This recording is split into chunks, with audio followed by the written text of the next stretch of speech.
You do like Italian, don't you? Well, let's get started immediately. As you know, a few days ago I made a video where I taught you how to say all the majority of medieval weapons in Italian. Well, today we're going to focus on armor. If you haven't watched the video about Italian weapons or weapons in Italian, please check out the link in the description below.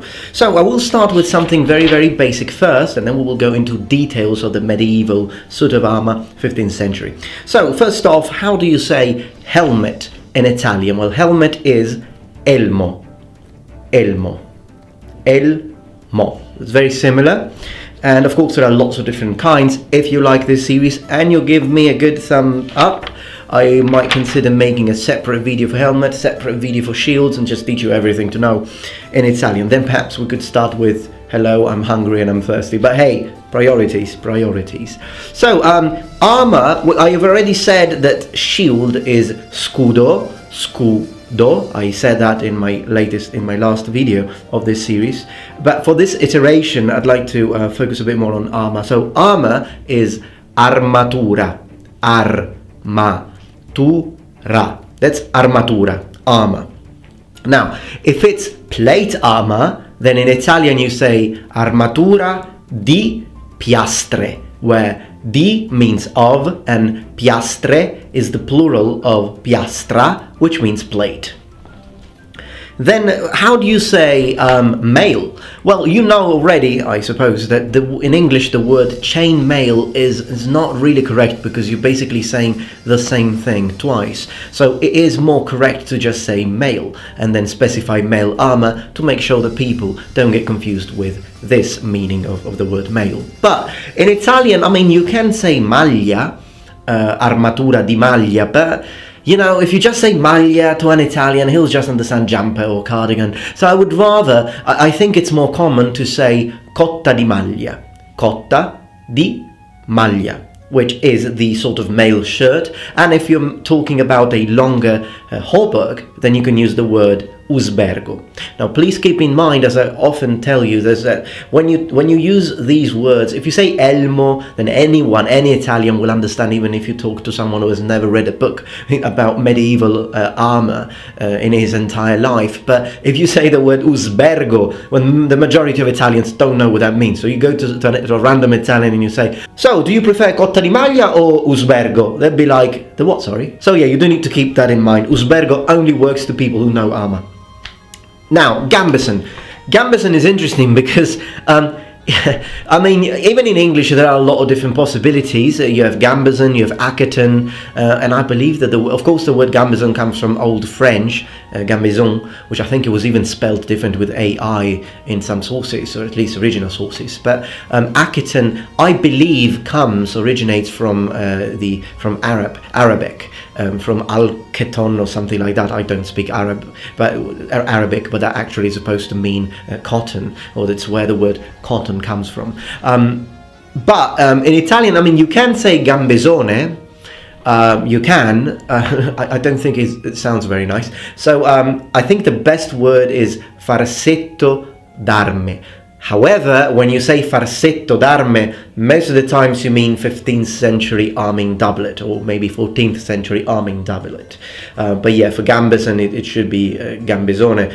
Perhaps there are other possible words, but I can't really think of any. So if you do know any other possible words to say that, please let me know in the comments. Right, so this is pretty much for armor in general. Now let's focus on medieval armor, and I'd like to focus on this video, 15th century full plate armor, because it's the sort of armor that has more variants, and you need a lot of vocabulary. Now please keep in mind that even when we use these words in English, there is variation depending on what century we're talking about, depending on what nation we're talking about, but also depending on what family of armorers we're talking about. I mean, many times when you look at a source, a medieval source, medieval treatises, then a word will mean something, and then it will mean that the same word will mean another component, a completely different component of armor in a later century, or perhaps again used by different people. So it does get confusing. There is one word that never changed, that's gauntlet. Gauntlet is gauntlet throughout the entirety of the lifespan of plate armor, if you will. But yeah, keeping this in mind, I decided to choose the words that are most commonly used throughout the centuries. So we already know elmo for helmet. Now going further down, how do you say pauldron? Well, a pauldron in Italian is spallaccio for singular, spallacci for plural because it's masculine. Spallaccio. Moving forward, how do you say a gauge? A gauge is very similar. In Italian we say gorgera. Of course you need to roll your R in Italian, but it's gorgera, gorgera.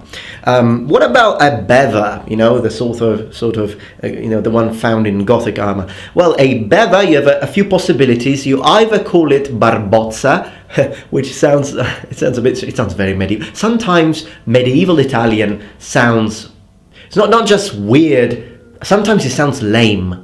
To modern Italian, some medieval Italian words sound cool, but others sound lame, and this is one of those. But other words sound really cool, and other words remain the same, like spallaccio, spallaccio, even in modern Italian, if you do need to mention that. So you can say either barbozza or you can say Baviera. I personally prefer the latter. How do you say a male coif? A male coif is camaglio, camaglio. But in some sources you also find it mentioned as cappuccio di maglia, where cappuccio means hood, di we said means of, and maglia of course is male. Alright, what about the arms? Well, the upper cannon or rear brace, you can call it bracciale, which in modern Italian means bracelet, but that's it. Or you can say cannone superiore, like upper cannon, cannone superiore, but I would say the bracciale, personally I think it sounds a lot better. What about the vambrace? Well, the only word I can find for vambrace is cannone inferiore.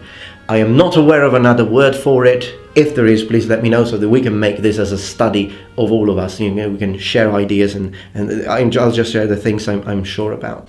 So, cuirass, it took me 4.5 years to learn how to pronounce that word in English. Cuirass.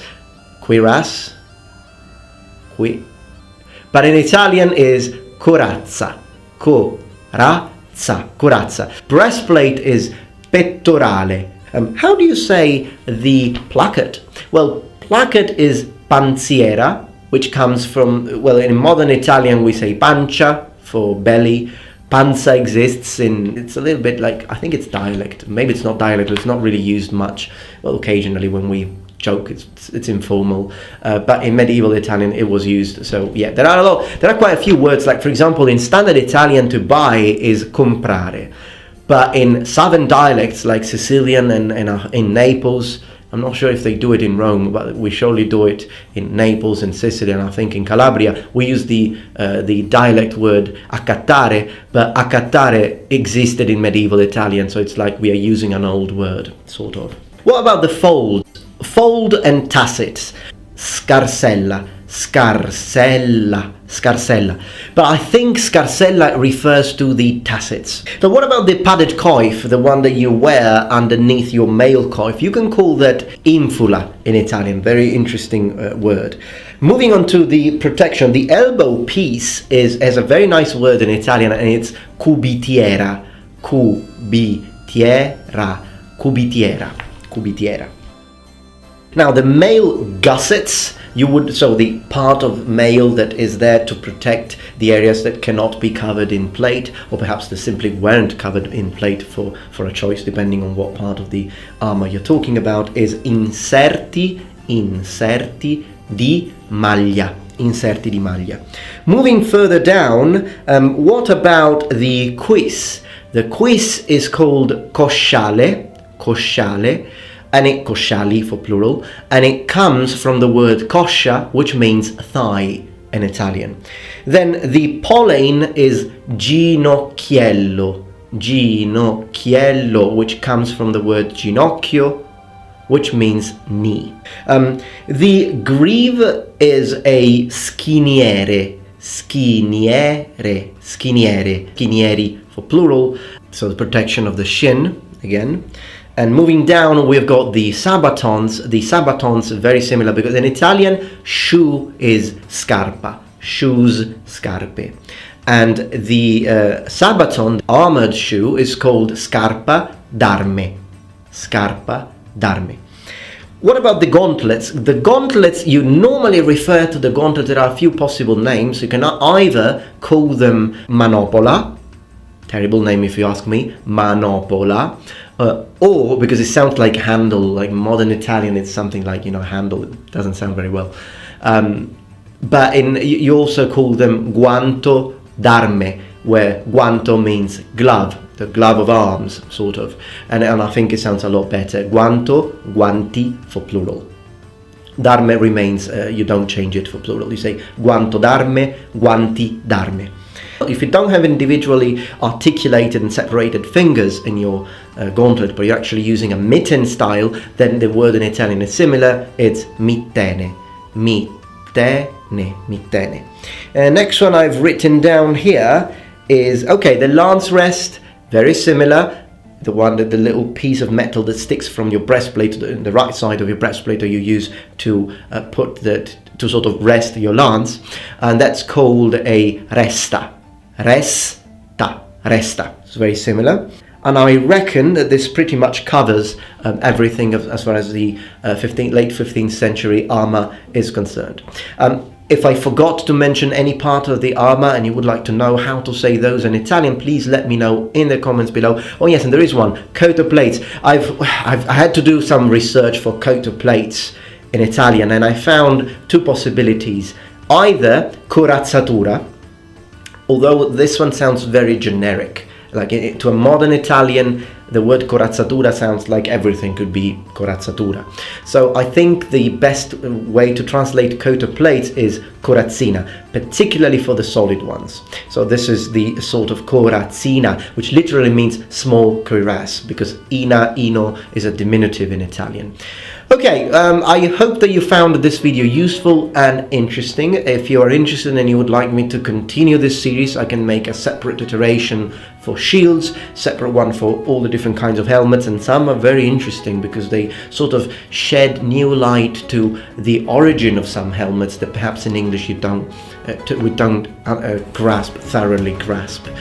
So I could do that as well, and I could continue, and then perhaps teach you how to say archer, knight, soldier, warrior, and all these words, which are a lot of fun to learn. I wish to thank you, as always, for your time and for watching and supporting my content. And I will see you tomorrow for my next daily upload. And remember, the Metatron has spread his wings. Goodbye.